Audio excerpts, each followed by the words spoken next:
Hey everyone, welcome back. Today we're talking about imposter syndrome, that persistent feeling that you're a fraud, that you don't deserve your success, and that any day now, everyone will discover you don't actually know what you're doing. If you've ever felt like you're fooling people, or that your accomplishments are just luck, or that you're not as competent as others think you are, you're not alone. In fact, research suggests that up to 70% of people experience imposter syndrome at some point.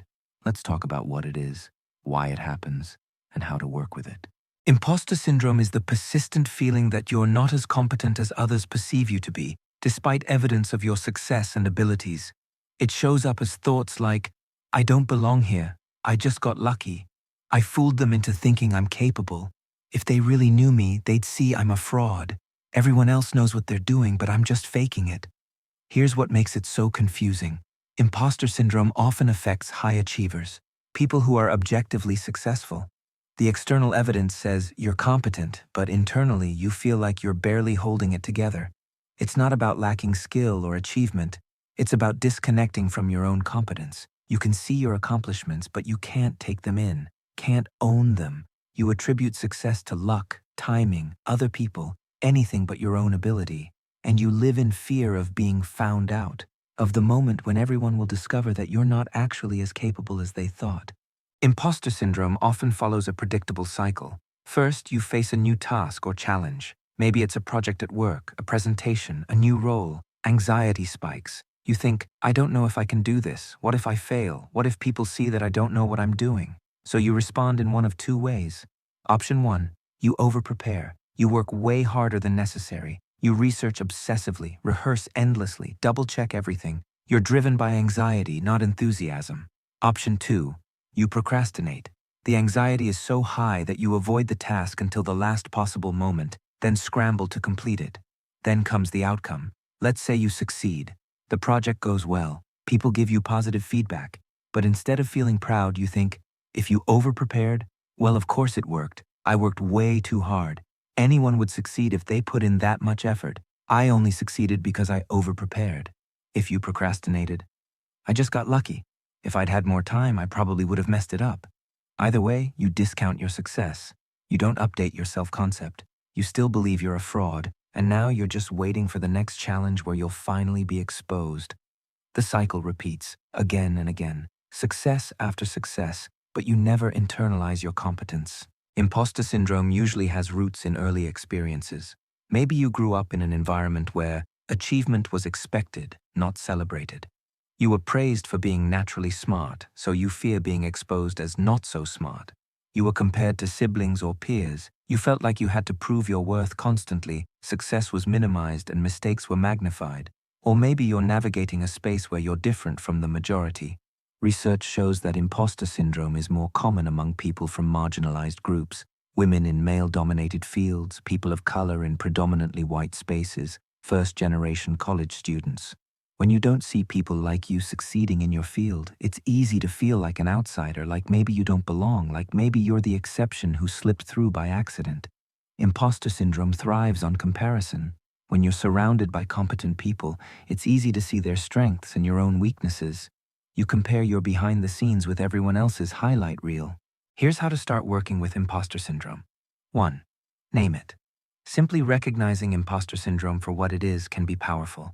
When you notice those thoughts, I'm a fraud, I don't belong, you can say, oh, that's imposter syndrome talking.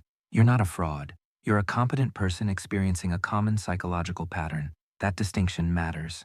2. Collect the evidence. Imposter syndrome makes you discount your successes and magnify your weaknesses. So deliberately collect evidence of your competence. Keep a wins folder, positive feedback from colleagues, clients, professors, projects you completed successfully, problems you solved, skills you've developed, challenges you've overcome. When imposter syndrome strikes, review this folder. Let the evidence speak. You're not making it up. You actually are capable. 3. Share your experience. Imposter syndrome loves secrecy. It whispers, don't let anyone know you feel this way, or they'll realize you're a fraud. But when you share your experience with a trusted friend, colleague, mentor, or therapist, you often discover that they feel the same way. That high-performing colleague you admire, they probably also feel like a fraud sometimes. Normalizing the experience reduces its power. 4. Separate feelings from facts. Just because you feel like a fraud doesn't mean you are one. Practice distinguishing between feelings and reality. Feeling, I don't belong here. Fact, I was selected for this role based on my qualifications. Feeling, I just got lucky. Fact, I worked hard, prepared thoroughly, and used my skills to succeed. Feeling, everyone else knows what they're doing. Fact, everyone is learning. Nobody has all the answers. Your feelings are valid, but they're not always accurate reflections of reality. 5. Reframe success and failure. Imposter syndrome makes you attribute success to external factors, luck, other people, circumstances, and attribute failures to internal factors, your own inadequacy. Try reversing that. When you succeed, practice saying, I contributed to this. My skills, effort, and decisions helped create this outcome. When you struggle, recognize external factors. This was a difficult situation. I'm still learning. This doesn't define my worth or ability. 6. Embrace not knowing. Imposter syndrome makes you feel like you should already know everything, like competent people have all the answers. But actually, competent people ask questions. They admit when they don't know something. They're comfortable learning in public. Nobody knows everything. Not knowing isn't evidence that you're a fraud. It's evidence that you're human. Practice saying, I don't know, but I'll find out.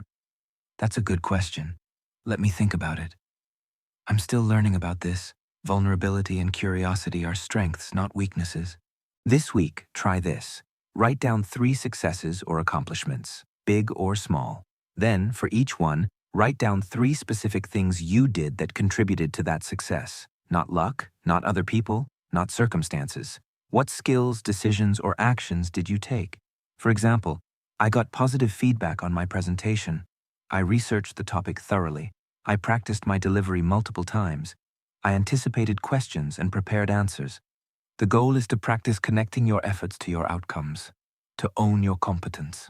Imposter syndrome doesn't mean you're a fraud. It means you're a capable person who hasn't fully internalized your own competence yet.